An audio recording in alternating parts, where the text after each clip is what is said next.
My senses were on high alert. Well, maybe not high alert, but they were alert. There was something really, really, really familiar and yet really, really, really strange about the place I was in.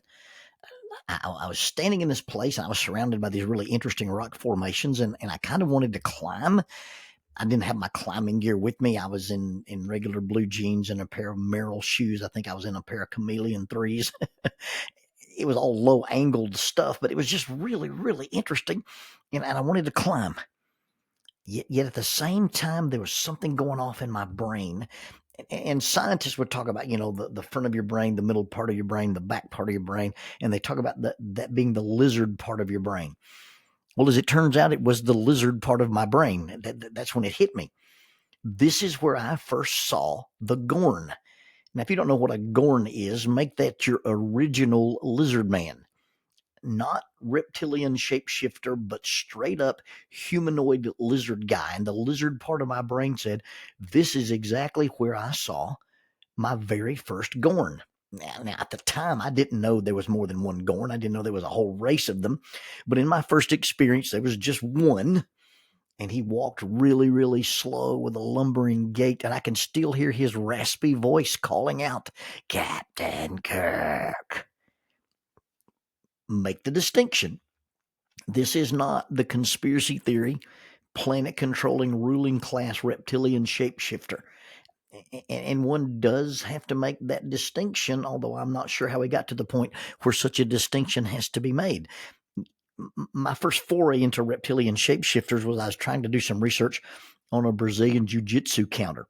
If somebody's behind you, they what's called the rear control position, and they're trying to do a choke from the back. If you can take the choking arm and slip it to the opposite side of your head, capture their arm and their head in this inverted Darce choke, I had come to find out or come to believe that this was called a reptilian shapeshifter.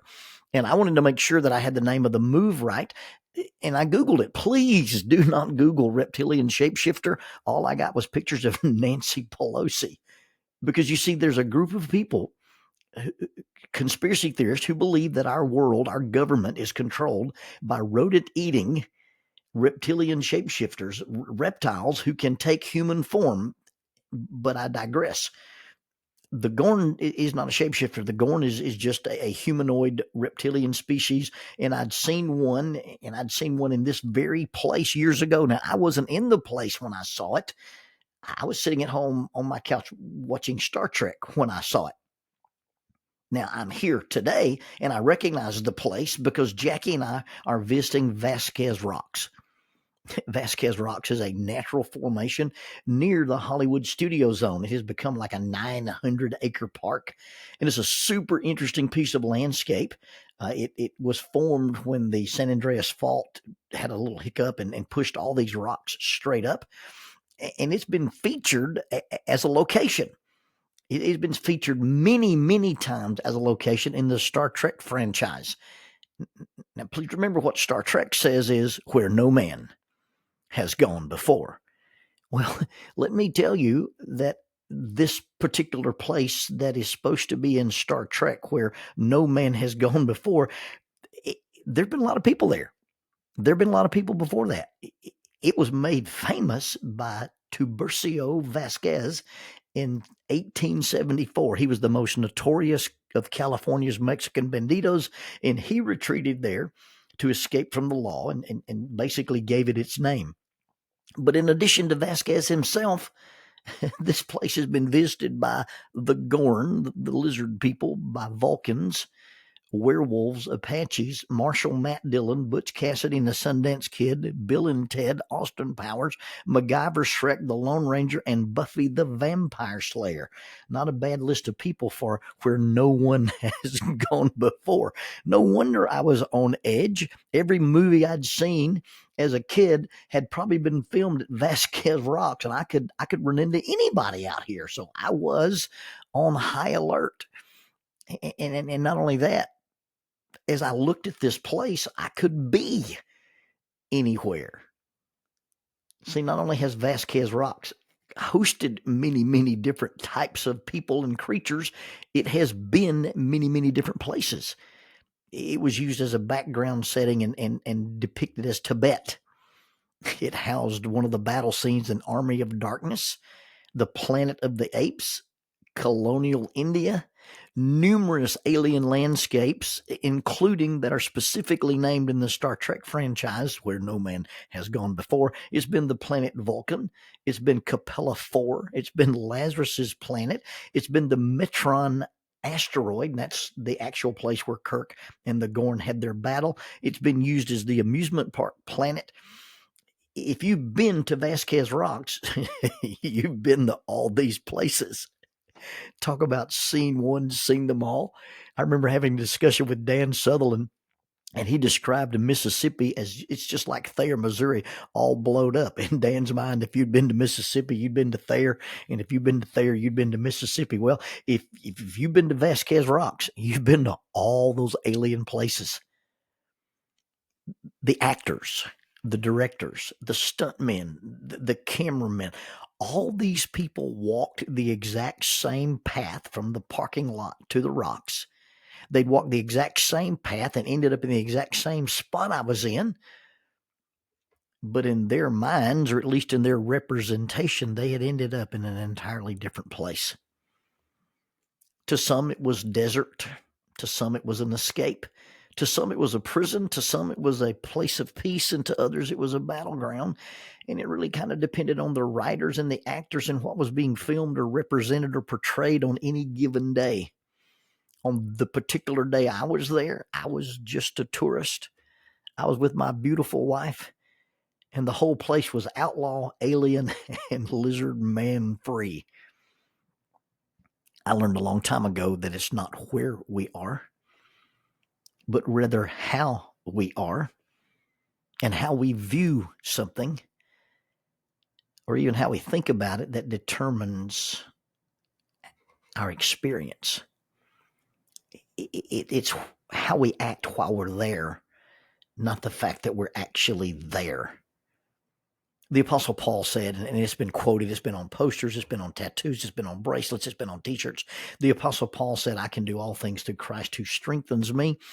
And that statement is not about summiting Everest or finishing some long endurance race. Paul was talking about the background, the setting where he found himself. He said he'd found himself in the background of being alone or being with people, with little or with much, being full or being hungry, being at peace or being in distress. I mean, it really didn't matter the setting, but in those different settings, he found that he could be content. He chose to act differently, even though he found himself in a place that someone else might define as different than he would. He chose to act differently. And I'm not talking about Hollywood acting, as in pretending, but I'm talking about using intentional actions.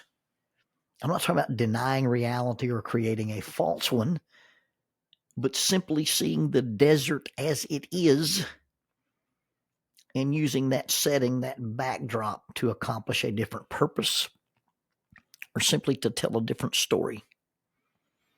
The stories portrayed at Vasquez Rocks are never about Vasquez Rocks. Nobody in a movie has ever called Vasquez Rocks Vasquez Rocks. Vasquez Rocks are used as a nameless backdrop of the many different stories and adventures that are portrayed happening there. You see, my surgeries aren't my story. They are part of the background of my story. Cancer, divorce, death, loss, job, unemployment, wealth, poverty, fear, anxiety, grief can be your story, or they can just be part of the setting where your story takes place, or the setting as your story takes place. The setting does not define who we are. The setting is simply about where we are, what state we happen to find ourselves in. You might find that lots of people have been exactly where you are. In fact, in most cases, it's not that you're the only person who's ever been there. You're not the only person who's ever been through there. You're not the only person who's ever ended up there. But even though they are others who have been to and ended up in the exact same place, even though you're not at a place where no one has gone before, Look around you at the people who found themselves there, ended up there, going through there, and look at how they handled it. You see, you're not the only person who's been there.